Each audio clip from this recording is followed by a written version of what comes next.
personally experienced what it is like to go to war and the repercussions of it, or a person who's been in prolonged war, I do not have the fundamental ability to argue against the person who has actually been through that, or multiple people who have actually been through that. There is a limit of your experience. So there's a philosopher by the name of Ken Wilber who talks about exactly what you're discussing, and it's exactly where I pick up the argument from. Now, Ken Wilber is largely considered the greatest living philosopher alive today. Now, in a book called The Eye of Spirit, he makes an argument to which there are fundamental different types of data sets. He says there's something called intelligibilia, sensibilia, and transcendentia. Now, he says intelligibilia is the direct encounter with the data of concept. Like, for example, the sense of having a concept is a unit of intelligibilia. He says the data of perception is called sensibilia. So the sense that there's some intelligibility. So he says that the sense of something being present is called sensibilia. But he says that religious experience actually has its own data set. And he says this is called transcendentia. Now, sensibilia could be accessed through a microscope. Intelligibilia could be accessed through conceptual thought. But transcendentia cannot be accessed through the methods of that by which sensibilia is accessible, nor of which intelligibilia is accessible. So you need an entirely different set of algorithms in order to produce the data set which is relevant in order to understand and know what God is.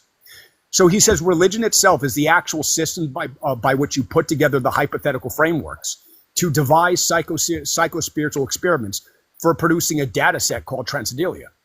Now, he says something like this. He says that science in and of itself consists of different steps. He says the first step is an injunction. He says it's not the formulation of a hypothesis, it's the formulation of an injunction. He says an injunction is a series of steps that you have to take that are repeatable and measurable. He says now the injunction itself is always paradigmatically contingent. It has axioms and it has a worldview that it's married to by default, which is its paradigm. So he says before you can have an injunction, you have to choose what worldview you're going to actually operate from to execute your injunction. So he says the problem of why science cannot find God is that it uses only injunctions from the worldview that's only capable of accessing sensibilia. And for that exact reason, it has no recourse to transcendentia. So all of its criticisms are complete non-sequitur. I want to talk and argue with you guys.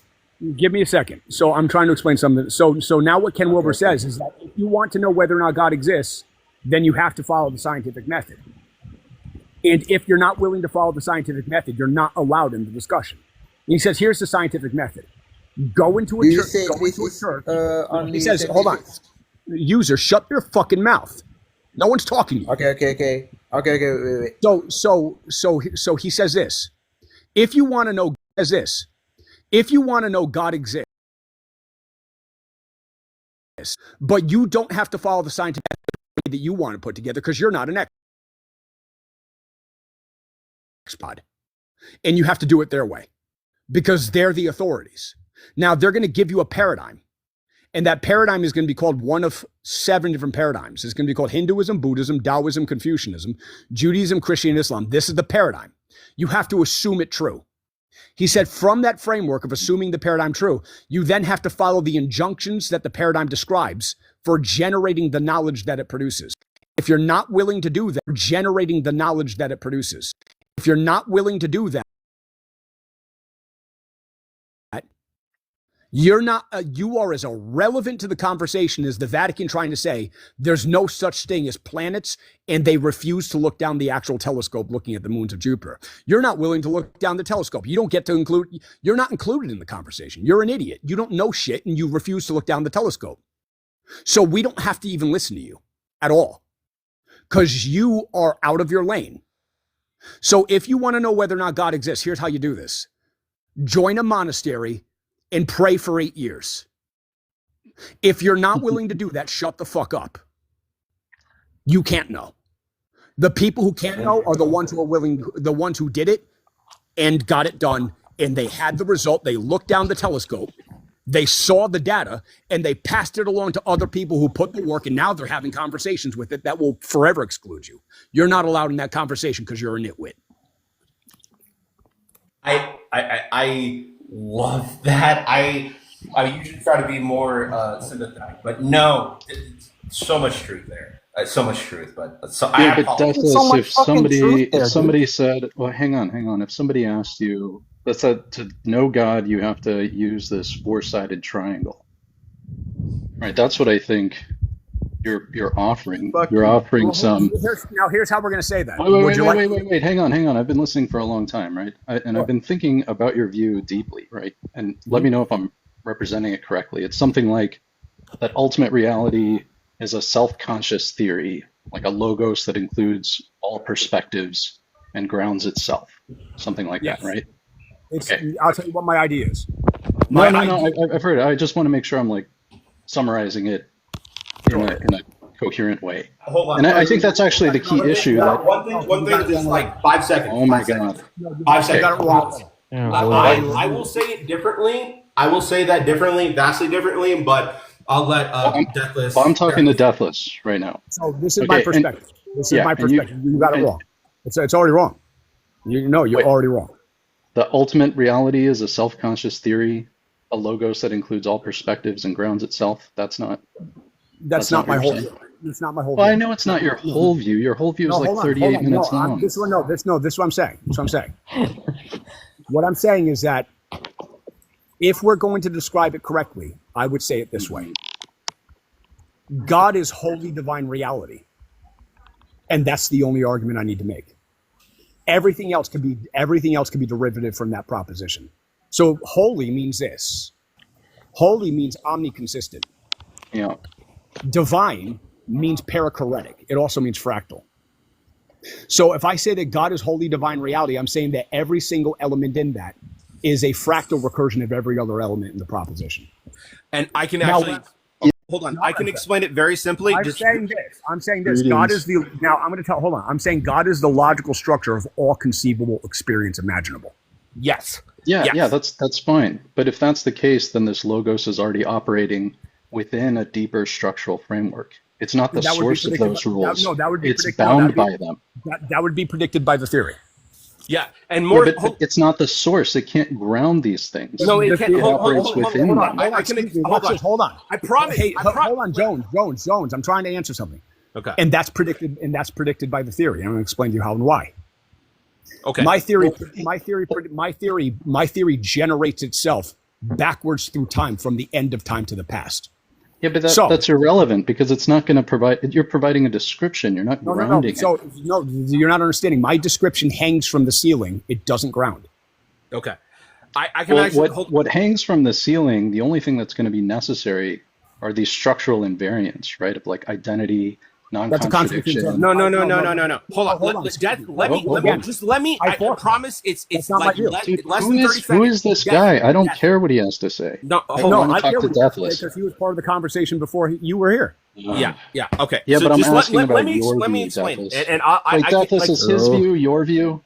It's both of our views. Okay. If he can speak for you, then that's fine. Okay. What the point in position is this. All information that exists within the universe, there's one piece of information that is infinitely important that will never be more important if it is true. If God is real, there is no sentence, there is no piece of information, comprehension, understanding, or experience that tops that reality. If God is actually real and cares about the condition of human consciousness and human life, everything else, and I mean literally everything else, your life, your 401k, your bank account, your country, none of that matters. What it means to say is that if the statement of God is true, everything else is subjected to that statement. And therefore, that statement, that comprehension, that possibility should be considered with the utmost seriousness to every other statement. Because if God is not true, you don't have to care about anything. But if God is true, you have to care about everything. All right, that sounds like an appeal to consequences. Fuck does that I couldn't care less about that. Look, I'm rejecting the idea that an ultimate reality is a being, a mind, a theory, or a self-aware logos, right? The only thing that's going to be necessary is a set of pre-ontological structural constraints that are going to be identified, like identity, relationality, multiplicity, orderability, structural coherence, and inferential closure. And I get it on These are that. the structural pre-ontological constraints on anything that can exist. These are the things that are going to ground intelligibility. not a No, no, being. you're completely missing what I'm saying. What I'm I saying don't is, think I told you I didn't care about an appeal to consequences. no, it's not an appeal to consequences. It is. You said I merely, if God no, no. exists, First of all, then you get all these if you nice don't things. understand If what I'm God saying, doesn't you can exist, ask then all clarifying these nice things questions. don't happen. I think That's it's not No, entirely no. true. You're missing. Hold on. You're missing my point. Let me just finish. What I am saying is that, like, all the information possible that you're talking about is still founded upon this one piece of information that God is real. No, I'm telling you, it cannot ground. You can only impersonal structural invariance can ground sense, thought, perception, any of these things. All right, so Anything else is hold going on. to Hey, presuppose these constraints. It can't explain them. Flencer. Would you really like me to just take this idea apart pretty easily? Yeah. Sure. Okay, so what are the preconditions by which something is grounded? What are the meta prioris? It's going to be these structural invariants, things that are going to be true of So any. I'm going to show you something. I'm going to show you something about why my apocalyptic mythorealism completely kicks the shit out of this worldview. Cool. So identity, relationality, multiplicity. No. Excuse me. So we're going to look at the 4 fundamental laws of logic. We're going to look at identity, non-contradiction, excluded middle, and sufficient reason.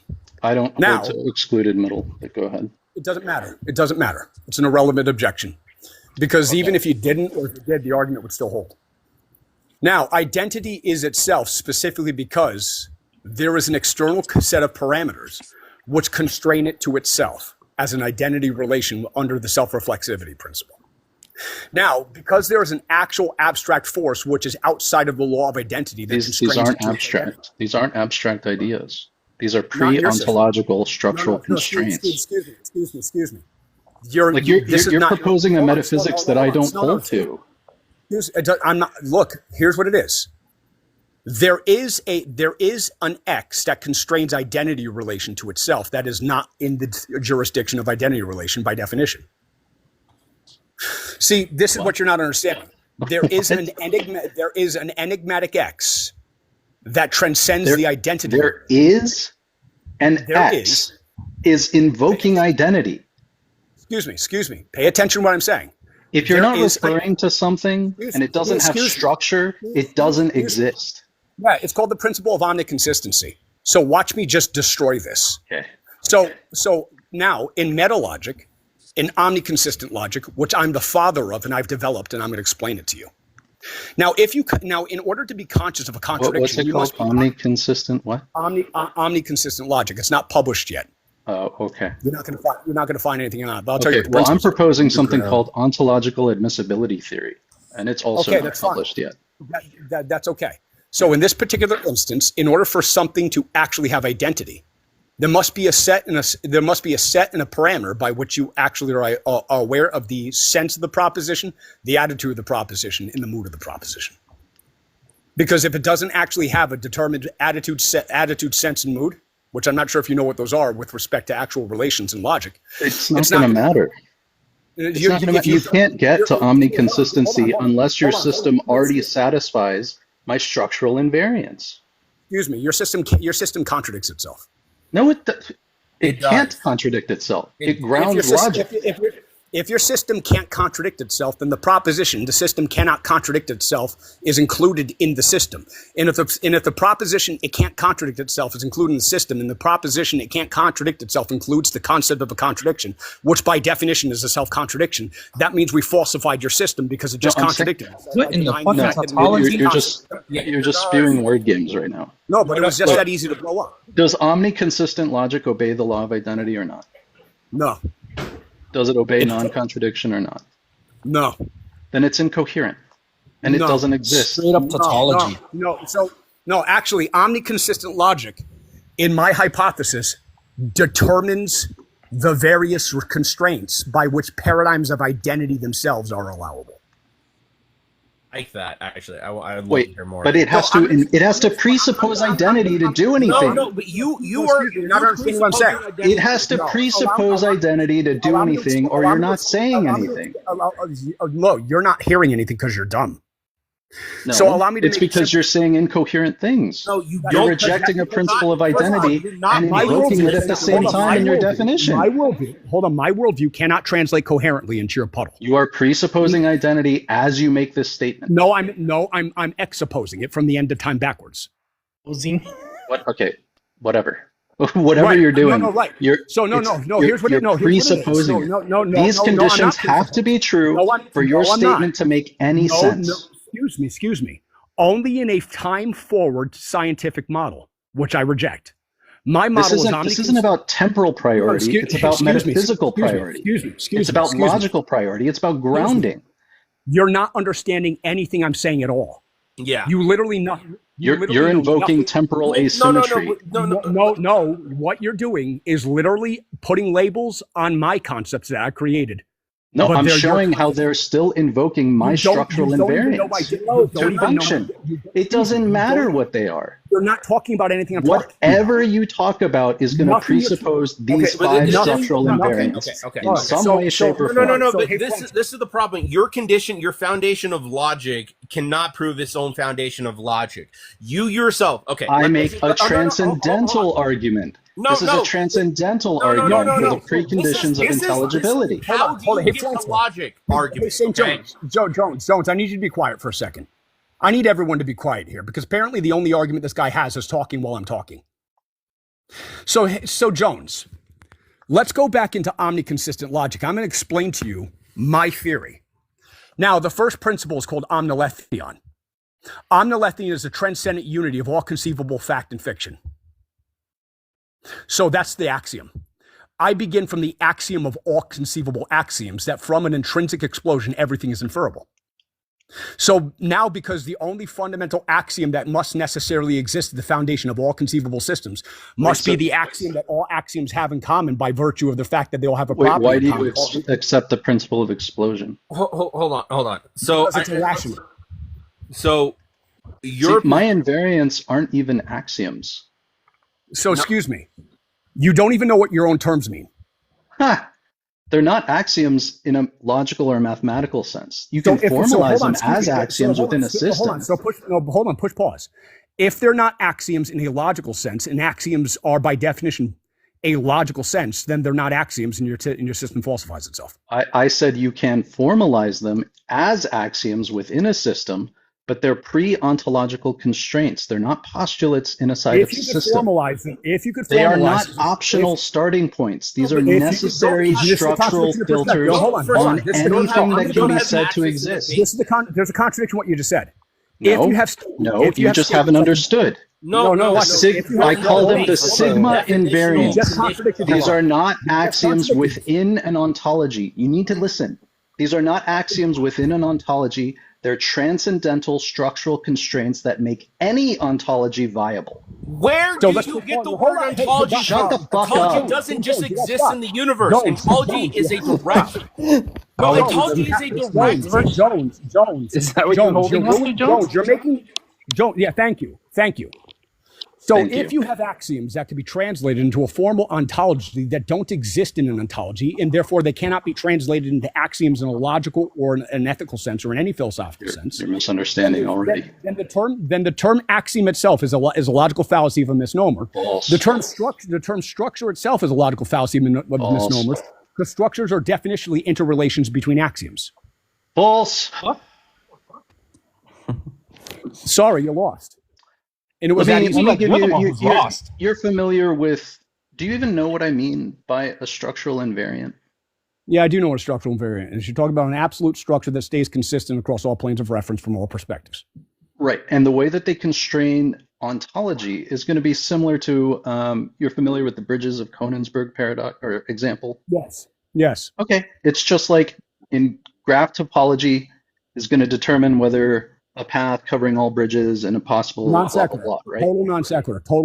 No, I'm saying the constraints that are similar, that are in this example are structural constraints. They're not assumed. They're preconditions. They're not propositions. Circular argument. You can formalize the structural invariants as axioms, but they're not. Totally That's just for circular. like representational convenience. What the fuck is The Completely ontological circular. status Hold of on. the invariance Bro. is pre-systemic. That was totally circular. You want me to explain to you how and It why? wasn't, sir. What do you- It was a Well, first of all, well-grounded so here's what you system. did. No. Here's what you did. You evoked your principles, and then Yeah. you evoked your principles as fundamental. Yeah, Then using a transcendental argument. that's fine. You evoked your principles using a transcendental argument as fundamental, even to topology. Then you said we use topology to prove the principle's true. No. But that's- I used it as No, an no, you example of a actually said that. structural constraint. And so we got you. I was used that it easy. as an example of a structural constraint, Doesn't as matter. an Doesn't analogy matter. It was to still how there. these Right. I function got as you. structural constraints Right, I got on you. ontology. Your accident was that quickly to pick You're up. running away. Why are you running away? Because I I'm already correcting you. already Accept the deceived you. correction and move on. How about this? Just admit you lost. What? Why would I admit I lost? You ran to the corner and started crying, and I'm standing So over here's- here with my structural invariance, Okay, totally so undefeated. here's the problem. So let's falsify your whole worldview in a nutshell. You've tried 17 ways from Sunday, I and did- every I just time you talked do about- it, you invoke my structural invariance. So if the structural invariance, in order to be, watch this. If you have a structural invariance, then the structural invariance is invariant to itself. If the structure is invariant even to itself, then the structural invariant has no process by which it could actually operate invariantly. It's If the not. structure It doesn't itself- operate. if the It's structure not an itself- ontic thing. Hold on. If the Tautology. structure- It doesn't exist. if the It's not in the structure- hold on. ontology. It's not a If the piece of structure- furniture if in the the room. If the structure is invariant to itself, such that it lacks ontology, then it lacks identity and it falsifies itself, and you lose. No, you're just not understanding How'd you what lose? How'd you lose? metaphysics is. How'd You're you not lose? No, understanding your what a idea contradicts itself. pre-ontological Your framework idea, is. yeah, your idea contradicts itself. How does Look, it you can contradict say that, itself? derive the I'm going contradiction. to explain. In When order you for this derive structure- it, so when you watch attempt to this. derive it, you're going Hold to on. invoke Watch the the very contradiction. invariants I that got you're you. claiming Bro, I got are you. being contradicted. Bro, I got you. If it's structurally invariant, then it's structurally invariant to itself. If it's structurally invariant to itself, it is unconditional to itself, and therefore it lacks all process because it does not change in time. If it lacks all process in time, process itself It's is not structurally- in time. Watch It's this. not If an pro- ontic. Watch this. Watch this. Gotcha. It is a hold on. Hold on.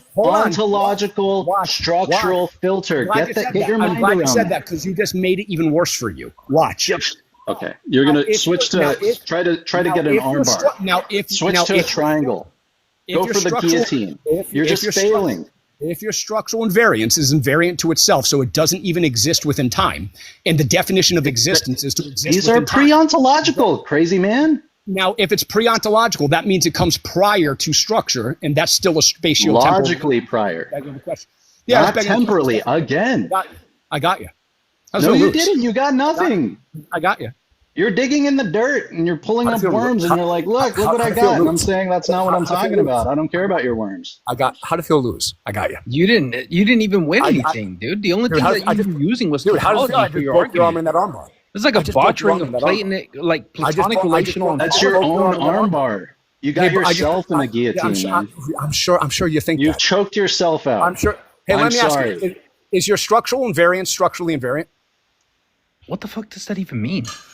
If your principle of structural invariance is structurally invariant, that means it lacks process and structure. No. If it lacks- no, if it lacks process and because, structure, it lacks hey, identity. let me You explain lose. something to you. No, let me explain something to you. What I've provided is a very... Okay, stop your hyena It's cackle. structurally Listen, invariant, so it lacks listen, structure and listen, process. It lacks listen. identity. You lose. No, not at all. You're not at all. confusing Not at the all. furniture in the room with what makes a building possible, right? I'm talking about what it rigorously means to say something is metaphysically possible or necessary or impossible. And I'm proposing these 5 structural invariants as the necessary precondition for anything that can be said to exist. That includes universes that are just purely logical in structure, right? It includes things for which there is no time or process at all. It includes descriptions of static universes. It includes any description of anything that could possibly be said to exist, not just this particular universe that we have.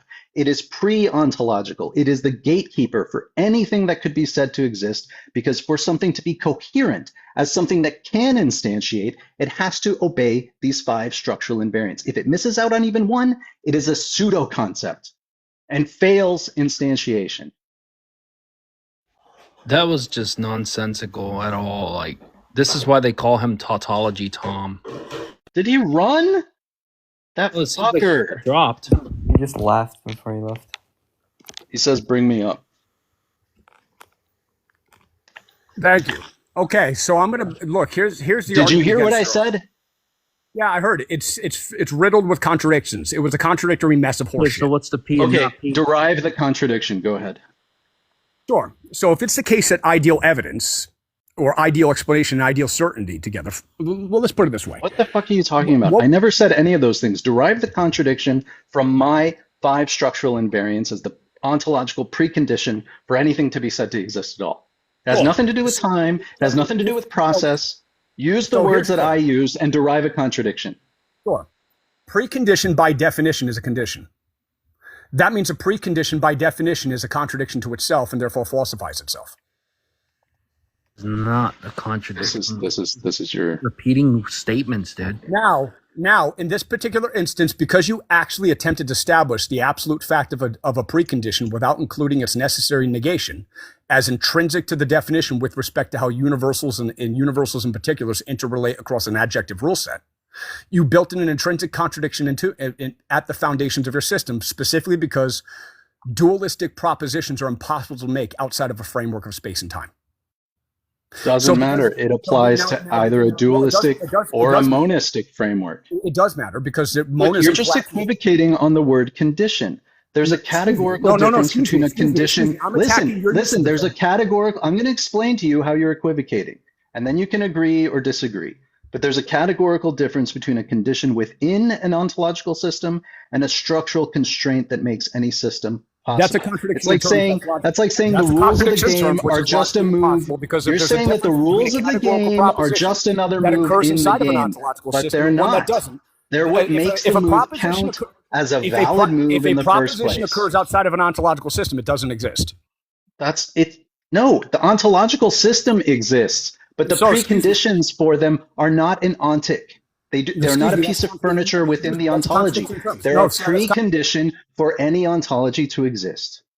The axioms themselves don't occur in an ontological system. They're not fucking axioms. I've already explained that. They can be formalized as axioms, but they're just structural invariants, kind of like what prevents you from crossing over bridges less than once. So a priori, if something is conceivable, and that conceivable thing is conceived outside of an ontological system, and conception itself occurs within an ontological system, then it's a contradiction. It's a reductio ad absurdum. Conceivability is not one of the structural invariants. Now, because conception itself occurs within an ontological system, conceivability is not one of the that it invariants. occurs outside of an ontological system, but it itself must be mediated by an ontological system called conception.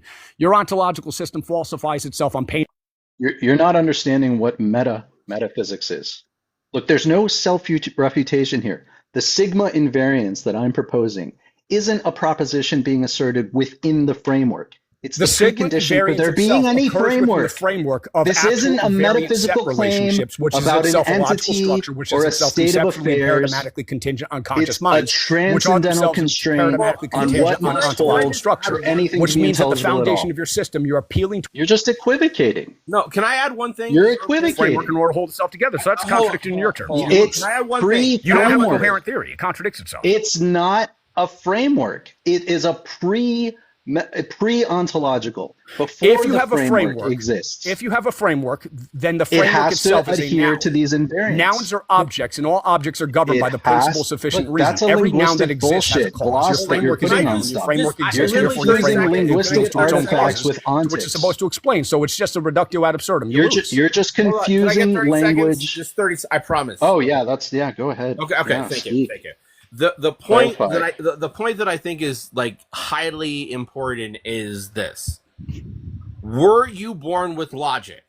Was humanity born with access to logic? If the case is that humanity, I thought you were going to help. I'm not. I said 30 seconds, dude. You said you were going to help, and you lied to me. No. I wasn't saying I was going to help you. So Jones, we can make this super simple. This is how we act. This is how we end this. It's super, super simple. Yeah. We're gonna Let's show go that- for another move. Yeah, so I'm going to put an argument out that shows that no paradigm of evidence is actually Is the consistent. argument going to conform to the rules that I said? My structural invariance, is it going to The conform to structural those? invariance depends on my apocalyptic myth or real meta condition. No, your apocalypse, whatever, depends on my structural invariance to even be Right. coherent. That's predicted according to the apocalyptic theory of anti-realism. Oh, it's predicted in your theory that my theory owns yours? Okay, fine. It actually is. I'll explain to you how and why. So an apocalyptic myth or realism, how the theory itself works is that the only thing that actually exists are myths. We have the only thing that actually exists are myths.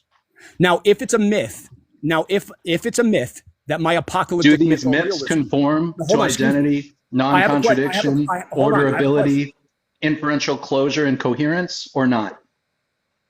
it transcends them. No, these are you can't say it transcends them. Then they're not coherent. If it doesn't conform to identity, what the fuck are you talking about? We have Transcends coherence? yes. Yeah, you're saying it transcends coherence. The fuck, bro? Would you like to, so I use a different You identity. have nothing to say. I do have something. If you're saying it transcends comprehensibility, if it transcends all this shit, that just means it's not it, and it can't ground it. So hey, Flencer, I have a completely different, specifically developed theory of identity for this theory. I grant That that. violates it. Is So it something? Is it also itself? It's a complete self-referential theory. Cool. That's a description. Does it So ground excuse me. identity, or is it described by identity? It is the actual relationship between grounding and groundedness. What? Okay, define the features of a grounding relation. What are they? Self-reflexivity. What else? No, that's irreflexive, you dumb fuck. No, it's self-reflexivity. No, grounding is irreflexive, asymmetric, and transitive. Excuse me. In this theory, it's self-reflexive. In your idiosyncratic notion of grounding, fuck all the metaphysicians that have ever existed. right. Yeah, You've you're right. got something No, called schmounding. No, actually, Let's hear what your schmounding theory is. Go ahead. Are you upset about it? Are you upset about it? No, I'm fucking excited to hear about schmounding. Yeah. Can I get my 30 seconds back, or is that just like not a possibility? Because You shat all over your 30 seconds when you add them to first. you're not capable of comprehending what I was saying. So that's Yeah, it's so fucking giant of a brain is required to comprehend what you're going to say. Hold on. So here's the theory of identity that we use. I'm going to actually read the notes. So in my treatise, what I do is I unify two interrelated systems. And it starts off with something which I call the I am theory of identity. Now, in my I am theory of identity, I frame identity as a self-indexicality, which is distributed across a mutual web of ontological interrelation. Is that the same self that it is reflexing itself to? Excuse me. Talk about it when you understand the terms. Don't talk until you do. I'm making sure that I'm following the breadcrumbs that you're laying out so closely together so I don't misconstrue it at the end. Don't worry. You talk in 7 minutes. Oh my God, 7 minutes. This is TikTok, man. This is that's like 8 months. Here's how this works. Now, identity in my theory is ontological self-indexicality. And what do I mean by that? So in my theory, identity isn't something that's external or relational, but it's inherently self-reflexive, like a being's capacity to instantiate. You just said it's not relational, and then you invoked a relation. Excuse me. I didn't invoke a relation. I invoked a delation. And my theory describes it as a delation. Oh my God. So in this particular instance, Stop making up new shit. Delations are actually what contract relations into themselves. Relations are what extend delations into others. You could also see the actual concept of it through intensivity and extensivity. Right. So I'm going to write this down. What's your concept of identity? Schmidentity. Identity isn't something. It's not external or relation. It's inherently self-reflexive, meaning it's a being's capacity to instantiate itself through its own internal references. That's all that it is. Now, identity something can instantiate itself. Yeah, that's what identity is. Self-instantiation. Okay. So if something it's not, but go ahead.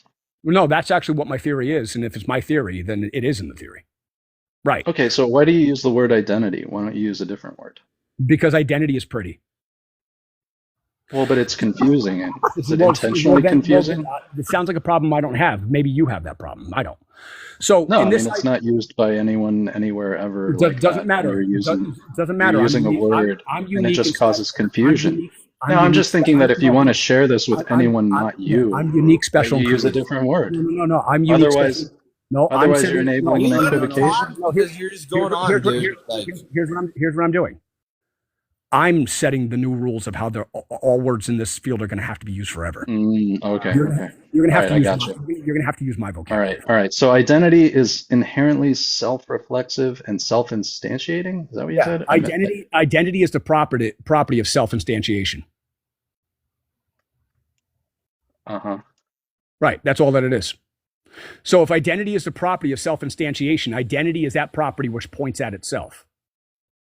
Now, that's impossible to deny. Now, the identity relationship is not substantive, nor is it not essential. It's indexical. So it gets around the problem of actually having to ground itself in a substance or essence. No, this is so sloppy. This is metaphysically sloppy. Okay. You're treating identity as a property, like redness. I'm not. That already assumes the kind of ontological status. No, I'm not teaching it as a property. Identity is a property is a property. What are you talking about? You said identity is a property. Excuse me. Is identity a property or not? No. Okay, so when you said identity is a property that is inherently self-reflexive and self-instantiating, you fucking lied to me. In that particular instance, yes, it's called apocalyptic mythorealism. Yeah. Okay, well, if anything you're going to do can just be a fucking lie, then I'm done with this discussion. It's great talking to you, Deathless. I'm saying this. Next time, I love you. Don't tear anyone's chests open. I got to go mow the lawn. The only thing that actually exists are lies. The question then becomes, what is the logical relationship between them? And how do we instantiate the identity of one category of lie over another category? See, what a pussy. What a pussy. No, but okay. I just want to say one thing. No, like literally, I wanted 30 seconds. There is a condition, and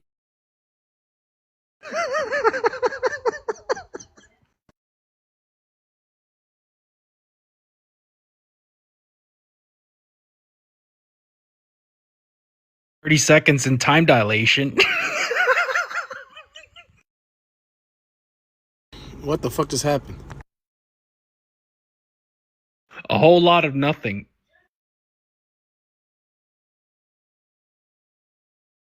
Holy shit.